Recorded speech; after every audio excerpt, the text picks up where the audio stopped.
Thank you. I have some slides, so I'll ask the IT person to set them up. And while he is setting that up, I'm talking about the environmental controversy in the U.S. and the regulation of hydraulic fracturing in the U.S. Hydraulic fracturing has been extremely controversial in some parts of the country, especially in New York State.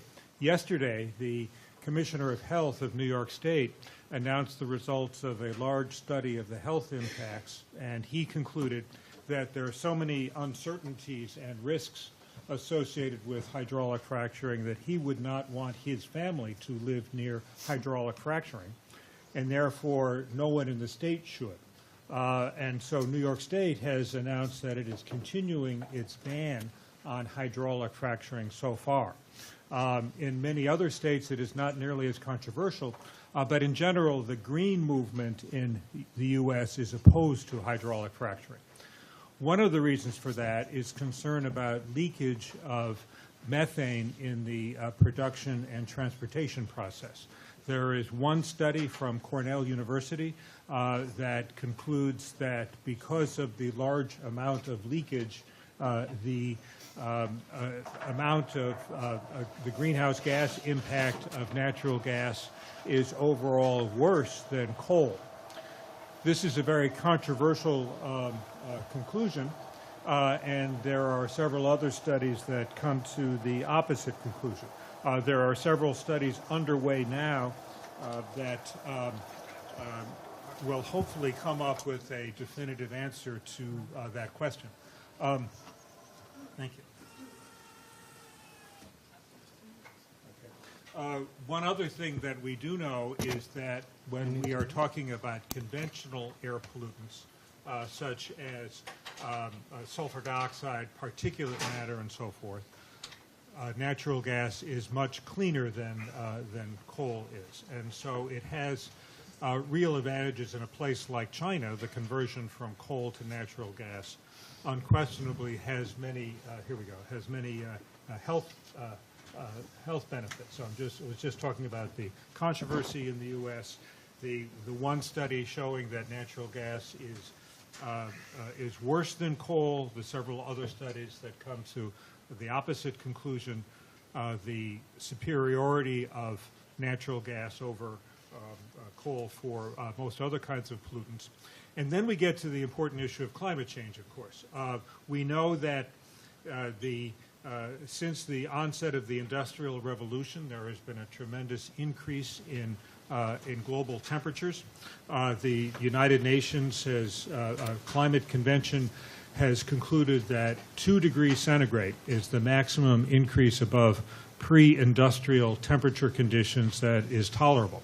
Anything above that would have very catastrophic effects, and there is tremendous doubt about whether we will be able to keep to that 2-degree limit.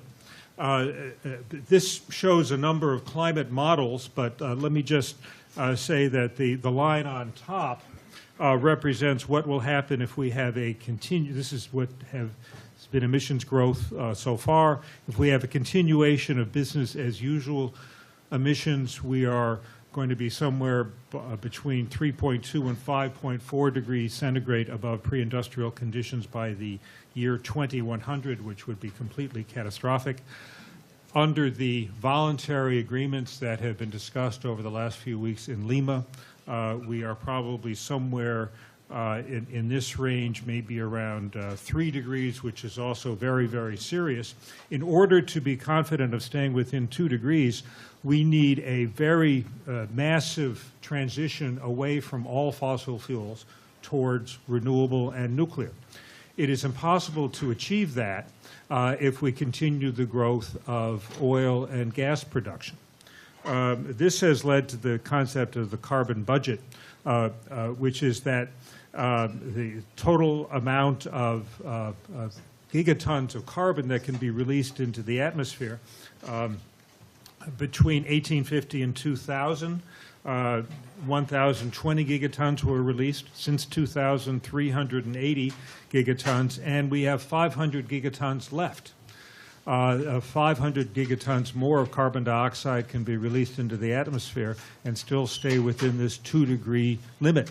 The total proven reserves in the world are much greater than that, and the reserves that are present but not yet proven reserves are far above that. So there is a real incompatibility between the growth of shale, of oil and gas production, and keeping within this budget. So when we think about risk factors, if the world does become very serious about trying to keep within 2 degrees, that is a risk to continue high growth of fossil fuel production. Water pollution is another issue. The state health, the New York Health Commissioner said that this is an unresolved issue. Many studies are underway here as well on this issue. In the United States, usually this would be regulated under a law called the Safe Drinking Water Act. However, in 2005, the United States Congress amended the Safe Drinking Water Act to exempt hydraulic fracturing from this kind of regulation. This is very controversial. The environmental community has been trying to reverse this. However, the current political mood in the United States Congress is very much in favor of all forms of fossil fuel production. So for the foreseeable future, it is hard to imagine this law being changed or otherwise Congress taking action that is against fossil fuel production. There are several other federal statutes that exempt oil and gas production of all kinds from a number of environmental regulations. There are some environmental regulations that do still apply to oil and gas operations, although not comprehensively. Most importantly, there are some new rules that try to restrict the leakage of methane from natural gas production, and more of those are probably coming. So the United States does not have any comprehensive system for the regulation of hydraulic fracturing of oil and gas at the federal level. Most of this regulation occurs at the state level. There is no federal preemption of state control, so a state may be as stringent as it wants. Some states, like New York, have banned hydraulic fracturing. In other states, there is a controversy about whether local governments may prohibit hydraulic fracturing within their own borders. Some important court decisions recently in New York and in Pennsylvania have allowed municipalities to prohibit hydraulic fracturing within their borders.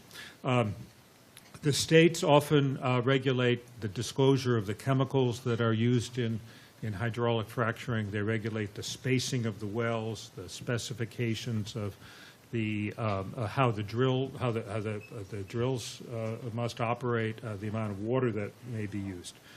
Very few states regulate some of the impacts, such as the local transportation impacts.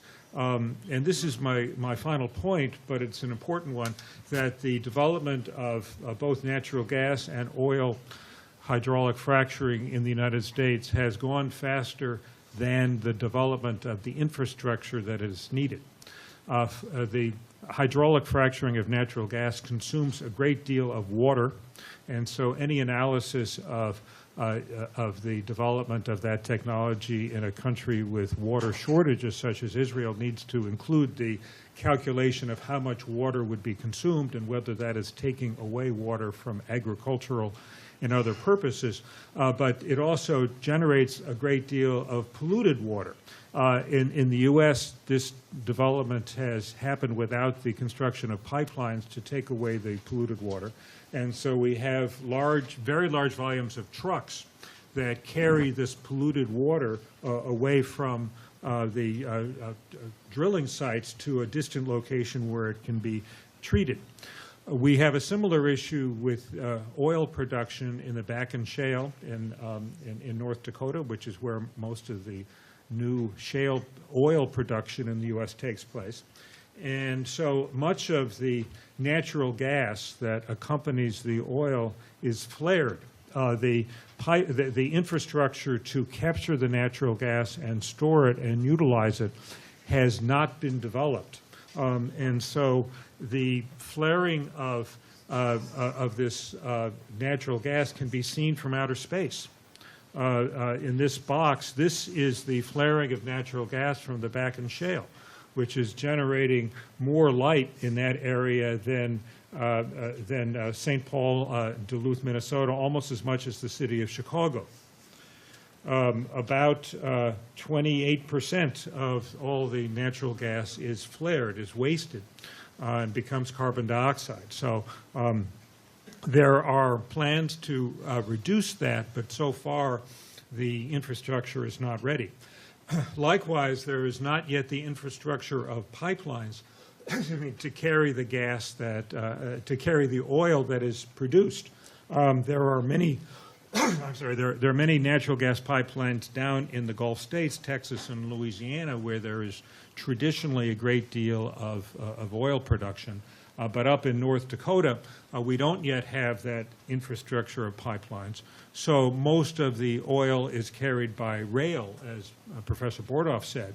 And this rail transport is not heavily regulated. It is increasing rail rates. It is making it more expensive to transport coal and grain and other food, and the lack of and other products.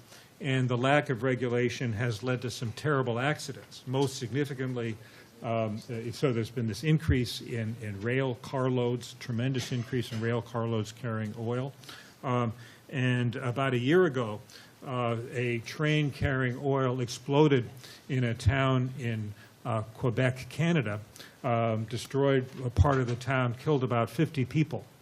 So we are seeing the emergence of regulations of this, but this highlights the point that the infrastructure requirements for this massive increase in oil and gas production need to be the subject of close attention in any country that is considering using these resources. Thank you.